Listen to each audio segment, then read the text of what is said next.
हाय दोस्तों, welcome to ITI gold technical channel में आपका स्वागत है। आईटीआई से रिलेटेड वैकेंसीज इंफॉर्मेशन और जीके साइंस की वीडियो पाने के लिए हमारे चैनल को सब्सक्राइब कीजिए। सब्सक्राइब करने के बाद में बेल आइकन के बटन को प्रेस कीजिए। यदि सेशन अच्छा लगे तो इसे लाइक एंड शेयर कीजिए। चलिए दोस्तों, आज का हमारा सेशन है दोस्तों कि कोरोना वायरस के इलाज के लिए प्लाज्मा थेरेपी का यूज किया जा रहा है, क्या यह कामगार सिद्ध हो रही है या नहीं।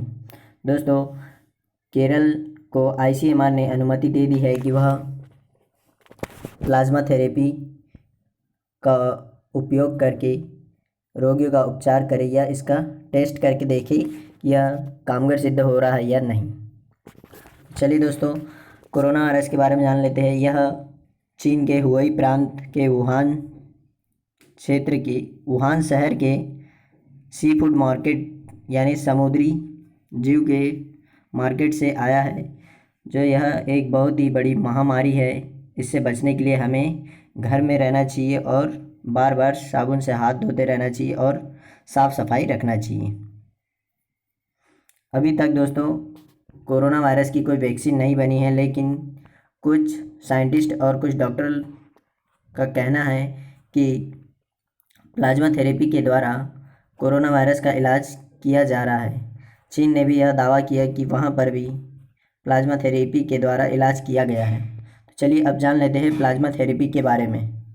प्लाज्मा थेरेपी दोस्तों, प्लाज्मा थेरेपी क्या है। कोविड-19 बीमारी से जो व्यक्ति ठीक हो जाता है उसके रक्त से प्लाज्मा निकालकर कोविड-19 से ग्रसित व्यक्ति को दिया जाता है। मतलब दोस्तों, जो व्यक्ति ठीक हो गया है कोरोना से, उसके शरीर में कोरोना से लड़ने के लिए एंटीबॉडी मौजूद है और उन्हीं एंटीबॉडीज़ को प्लाज्मा के द्वारा कोरोना वायरस से ग्रसित व्यक्ति के बॉडी में इंजेक्ट किया जा रहा है, जिसके द्वारा उससे कोरोना वायरस से लड़ने में सहायता मिलेगी।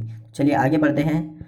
जो व्यक्ति कोविड-19 से ठीक हो जाता है उसके रक्त से प्लाज्मा में एंटीबॉडी रोग से लड़ने वाली क्षमता होती है, जिन्हें कोविड-19 से ग्रसित के रोगी में के ब्लड के द्वारा दिया जाता है, जिससे वह कोरोना वायरस से लड़ सके और अपने इम्यून सिस्टम को और स्ट्रांग बना सके।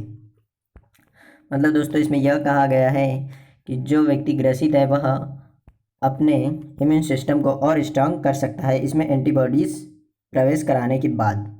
अब आगे क्या लिखा है दोस्तों, आगे लिखा है कोविड-19 से जो व्यक्ति ठीक हुआ है उसे कोई और दूसरी बीमारी नहीं होना चाहिए, अन्यथा हम उसके ब्लड को प्लाज्मा नहीं ले सकते और दूसरे को नहीं दे सकते। मतलब दोस्तों, कोविड-19 के अलावा उस व्यक्ति को कोई भी बीमारी नहीं होना चाहिए। यदि कोई बीमारी है तो हम उसके ब्लड प्लाज्मा का इस्तेमाल नहीं कर सकते हैं या दूसरे कोरोना ग्रसित व्यक्ति को नहीं दे सकते हैं।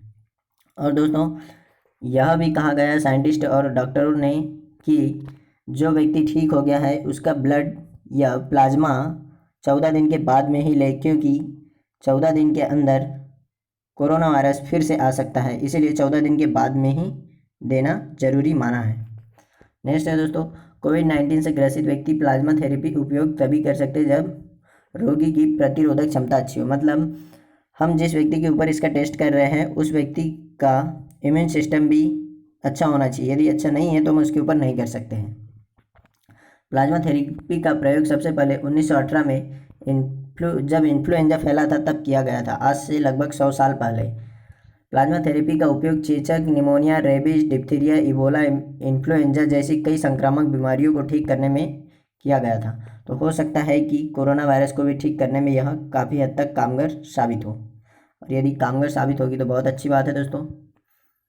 आईसीएमआर ने केरल को प्लाज्मा थेरेपी की अनुमति दे दी है, तो केरल ने यहाँ काम शुरू भी कर दिया है। कोरोना वायरस का वैसे वैक्सीन तो कोई बना नहीं है, लेकिन वैक्सीन जो भी होता है वह मानव शरीर में जाकर जीवाणु या वायरस को कमज़ोर कर देता है या उसे फिर मार देता है। यह वैक्सीन का कार्य होता है। अब जान लेते हैं, हाइपर इम्यून ग्लोबुलेंस भी होता है जो एंटीबॉडीज़ को इकट्ठा करता है। रक्त में हाइपर इम्यून ग्लोबुलेंस भी होता है जो एंटीबॉडीज़ को इकट्ठा कर लेता है।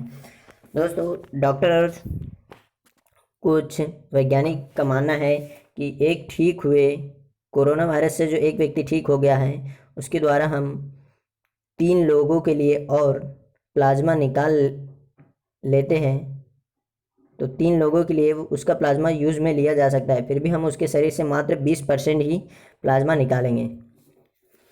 ब्लड में दोस्तों आरबीसी, प्लेटलेट्स और डब्ल्यूबीसी यानी रेड ब्लड सेल्स और वाइट ब्लड सेल्स और प्लेटलेट्स और प्लाज्मा मौजूद होते हैं। आईसीएमआर दोस्तों भारतीय चिकित्सा अनुसंधान परिषद है जिसने केरल को यह टेस्ट करने के लिए अनुमति दे दी है।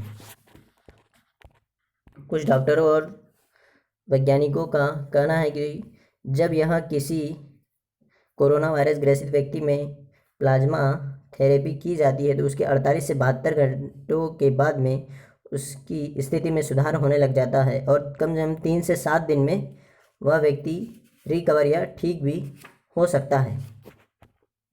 कोरोना वायरस की वजह से तो अभी तक कोई वैक्सीन बनी नहीं है, लेकिन हमें इससे बचकर रहने में ही फ़ायदा है, मतलब घर में ही रहे और यदि कोई ज़रूरी काम नहीं है तो हमें घर के बाहर नहीं जाना चाहिए और यदि बहुत ही ज़्यादा ज़रूरी काम है तो हमें मास्क का प्रयोग करना चाहिए। मास्क का प्रयोग करना बहुत ज़्यादा ज़रूरी है। अभी दोस्तों पहले लॉकडाउन किया गया था 22 मार्च से 14 अप्रैल तक और अभी लॉकडाउन 2.0 या 2.0 किया है 3 मई तक। तो हमें सरकार के नियमों का पालन करना चाहिए तो हमारी ज़िंदगी बहुत अच्छी होगी। इस तरीके से दोस्तों अभी तक कोई कोरोना की वैक्सीन बनी नहीं है और जब तक वैक्सीन नहीं बन जाती तब तक हमें सावधानी रखनी होगी। तो अब देखते हैं दोस्तों कि प्लाज्मा थेरेपी कोरोना वायरस के रोगी के लिए कहाँ तक कारगर सिद्ध होती है या नहीं होती है। डॉक्टरों या वैज्ञानिकों का मानना है कि प्लाज्मा थेरेपी पहले भी कई संक्रामक रोगों के लिए एक रामबाण सिद्ध हुआ था, इसीलिए अब हो सकता है कि यह कोरोना वायरस में भी कारगर सिद्ध हो जाए। दोस्तों अभी फ्रांस, इटली, अमेरिका, स्पेन ऐसे कई बड़े बड़े देशों में अभी तक यह वायरस बहुत ही तेज़ी से फैल रहा है और कई लोगों की मौत भी हुई। अभी तक के दोस्तों 1,24,000 लोगों की मौत हो चुकी है।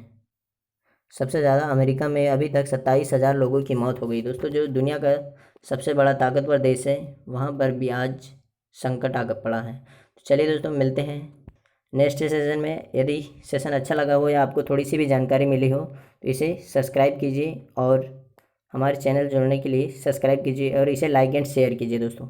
यह अधिक से अधिक लोगों में फैलाए और जानकारी दें। और दोस्तों जन आरोग्य सेतु ऐप अवश्य डाउनलोड करें, जिसके द्वारा हमें पता लग सकता है कि कोविड-19 का कोई रोगी हमारे आजू बाजू तो नहीं है या उससे कहीं हम खुद भी ग्रसित तो नहीं हो गए। यदि हो गए हैं तो हमें गवर्नमेंट को बताना चाहिए या डॉक्टर के पास जाना चाहिए। थैंक यू दोस्तों वॉचिंग फॉर माय वीडियो। मिलते हैं नेक्स्ट सेशन में और इसे लाइक एंड शेयर अधिक से अधिक शेयर कीजिए।